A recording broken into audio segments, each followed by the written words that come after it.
पास नहीं होने देती। इसी तरह अगले दिन अंजलि शिवानी के पास आती है। शिवानी तैयार होकर कॉलेज जा रही होती है। रुको शिवानी, मैं भी तुम्हारे साथ चलती हूँ कॉलेज, मैं तैयार हो चुकी हूँ। एक्सक्यूज मी, तुमने सोच भी कैसे लिया कि मैं तुम्हारे साथ कॉलेज जाऊंगी? अपना हुलिया देखा है? तुम्हारे और मेरे स्टैंडर्ड में जमीन आसमान का अंतर है। चुपचाप से अकेली जाओ कॉलेज, और मैं अपने दोस्तों के साथ जा रही हूँ। शिवानी, मैं तुम्हारी अपनी बहन हूँ, कोई पराई नहीं। तुम मुझसे ऐसे क्यों पेश आती हो? और जिस कार में तुम अपने दोस्तों के साथ जा रही हो, अगर उसी कार में तुमने मुझे भी कॉलेज छोड़ दिया तो क्या हो जाएगा? तभी वहां कलावती आती है। शक्ल तेरी ऑटो रिक्शा जैसी भी नहीं है और तू कार में बैठ कर जाएगी कॉलेज? चुपचाप से पैदल जा कॉलेज। ये सब सुनकर अंजलि की आंखें नम हो जाती हैं और वो नम आंखें लिए पैदल अकेले ही कॉलेज के लिए निकल जाती है।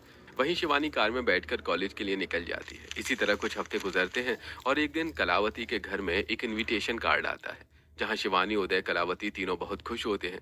तीनों के हाथ में सुंदर से कपड़े भी होते हैं। मम्मी, अगर मैं उस फैमिली फंक्शन में ये वाला गाउन पहनूंगी तो कैसे लगूंगी बताइए ना? मेरी बेटी हीरोइन है, हीरोइन। उसके ऊपर हर ड्रेस बहुत प्रीटी लगती है, तो ये गाउन कैसे अच्छा नहीं लगेगा? तभी पीछे से अंजलि आती है। आप लोग कहीं जाने की तैयारी कर रहे हैं क्या? हाँ बेटी, रिश्तेदारों की तरफ से शादी का इनविटेशन कार्ड आया है, तो सब उसी की तैयारी कर रहे हैं। जाओ तुम भी कर लो तैयारी।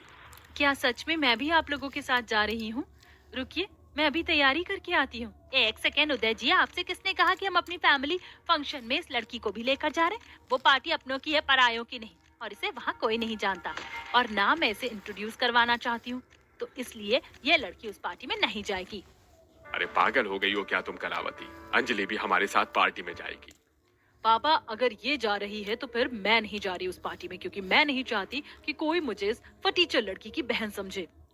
अरे, मेरी वजह से आप लोग अपनी पार्टी मत खराब कीजिए। अगर आप लोगों को लगता है कि मैं आप लोगों की अपनी नहीं हूँ, पराई हूँ, और मेरी वजह से आप लोगों की इंसल्ट होगी, तो आप लोग जाइए। मैं घर पर रहकर हमेशा की तरह घर संभाल लूंगी। अब अगले दिन घर के सभी सदस्य तैयार होकर फैमिली फंक्शन में चले जाते हैं। वहीं अंजलि सारा दिन घर की साफ सफाई, बर्तन और खाना बनाने में ही निकाल देती है। इसी तरह कुछ हफ्ते गुजरते हैं और अब अंजलि दिन पर दिन खुद को उस घर में अकेला महसूस करने लगती है। इसी तरह कुछ महीने गुजरते हैं और एक दिन उदय के पास एक रईस परिवार के लड़के का रिश्ता आता है। उदय ये बात कलावती से कहता है। सनिया जी, अगर वो लड़का इतना ही अमीर है तो मैं उस लड़के से शिवानी की शादी करवाऊंगी, अंजलि की नहीं। तभी कमरे में शिवानी आती है और ये सब कुछ सुनकर कहती है।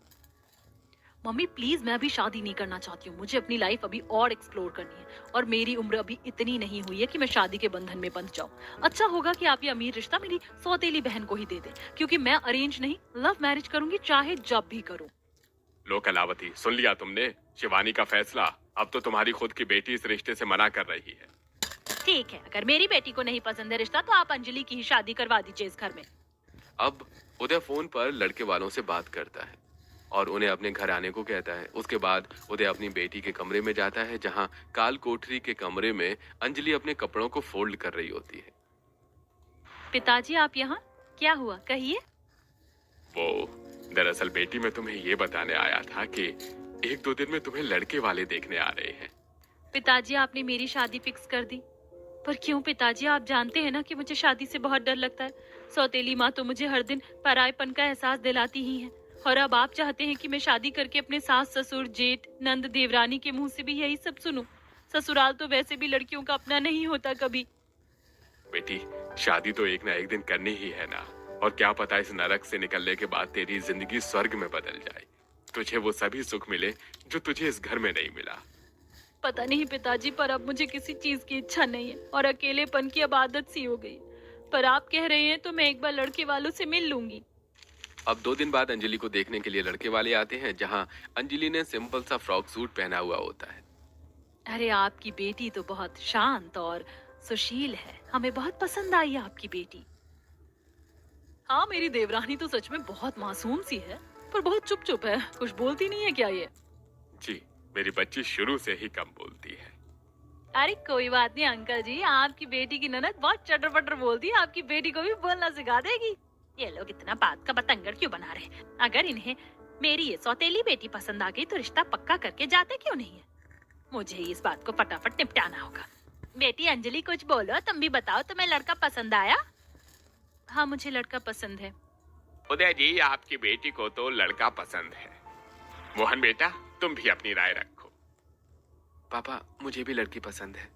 अब लड़के वाले रिश्ता पक्का करके वहां से चले जाते हैं। अब लड़के वालों के जाने के बाद अंजलि खामोश होकर बालकनी में पास खड़ी होती है और अपनी स्वर्गवासी माँ को याद कर रही होती है। माँ, अब मैं ये घर छोड़कर एक नई दुनिया बसाने जा रही हूँ। पता नहीं वो दुनिया मेरी कैसी होगी, वहाँ के लोग कैसे होंगे, क्या वो लोग भी मुझे परायों की तरह रखेंगे? अंजलि इतना बोलती है कि तभी पीछे से उसकी सौतेली माँ आती है और अंजलि के हाथ को मोड़कर उसका सिर पकड़कर बालकनी से नीचे की ओर धक्का देते हुए कहती है। क्या टाइम पास कर रही है खड़ी होकर? घर के काम नहीं करने तुझे? लगता है ज्यादा ही खुश हो रही है अपनी शादी की खबर सुनकर। पर देखना, जैसी चंडाल मैं हूँ वैसे ही चंडाल तेरी सास भी होगी। माँ, आप गलत समझ रही हो। मैं यहाँ खुश नहीं हो रही हूँ, बल्कि